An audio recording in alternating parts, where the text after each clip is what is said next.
Ed here with the Digital Digest, and today I wanted to share a quick update on my experience with the Samsung Z Fold 4. Now, for those of you that caught my unpacked recap and the first video about the failure I have with my Fold 4, you already know I'm getting ready to ship it back. That's what is about to happen. I'm actually going to head to UPS right after I hit the record button on this video. So, just a quick update. I've been using the Pixel Fold now.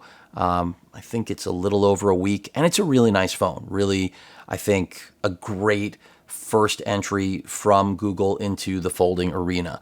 Form factor completely different. You know, a hinge that does go basically completely flat, and it's a good phone. Is it the foldable for me? I don't think so, just because it does seem like they spent more time on the cosmetic aesthetic design and making sure that the front screen would be dynamically different as a daily driver than the Fold, but optimization for the internal screen, especially coming from the company that makes Android, the entire platform, the OS, it's just vastly inferior to what Samsung has done in their 4 years of development of folding devices. So, but taking that out of the picture, I mean, I picked it up figuring that, hey, I'll review it and it'll give me a phone that, who knows, maybe I'll abandon Samsung. It's totally plausible. This is 2 years in a row of hardware failures. And I have a sneaking suspicion that I don't have Samsung Care Plus this time, which means I think they're going to try to make me pay for it.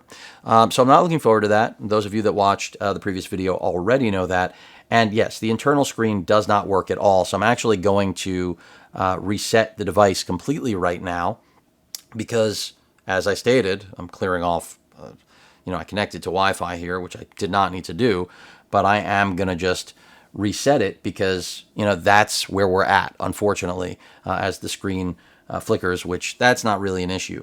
But I did order the Fold 5 and, it was with some hesitation, clearly, because here I am with my Fold 4, 1 terabyte model. I actually went for the 512 just because I didn't even use half a terabyte on this. So I felt like, hey, it's probably enough for me, even though, it wasn't a big bump up in price. But, we'll see. I see I was, ready to do this. So we're going to do it right now. Here we go. And we are resetting. I got to do my screen lock, of course, and deleting all. So it begins. We are going to remove the eSIM. We're going to do everything. Oh, yeah, got to connect to a Wi-Fi network. But that's pretty much it. I mean, I wish that I had more to say about my experience as I continue to do this with the Fold. But this has been just, unfortunately, I could keep the eSIM on there, I guess, right? This has just been, I'll keep the eSIM because, they may send it back, right? It's been a harrowing experience because you don't anticipate that phones are going to die on their own without any sort of drop. And these are the things that now 2 generations in a row I have encountered. Now, last year, Samsung made it right. This year, I don't have any confidence. I think they're going to invalidate the warranty as soon as it arrives. And yes, it is a tough pill to swallow considering I've already pre-ordered the Fold 5, which, as we know, is not a major leap from this phone. It's really just a new processor and brighter displays. Granted, that hinge, I think, is being kind of thrown under the bus. I think it could realistically mean that these phones are getting much more durable, because even though Samsung every year says, oh, the most durable ever, this is 2 years in a row that I'm going through some durability issues. So, and I'm not one of the customers that is dropping the phones, beating them up. So I can only imagine what all of you are going through. So hopefully that hinge makes a big difference. But also it's about the upgrade cycle, right? I'm not trading this phone in. I'm anticipating a bill from it. But many of you already know I purchased a Fold 3 in excellent condition. And I anticipated using that as my backup. There we go. Phone is wiped. But when I saw the trade-in value at $700, I said, hey, I think it was $700. I would rather trade that phone in than even trade in my Fold 4 if it was working for the extra couple $100, or I think it may have been $800.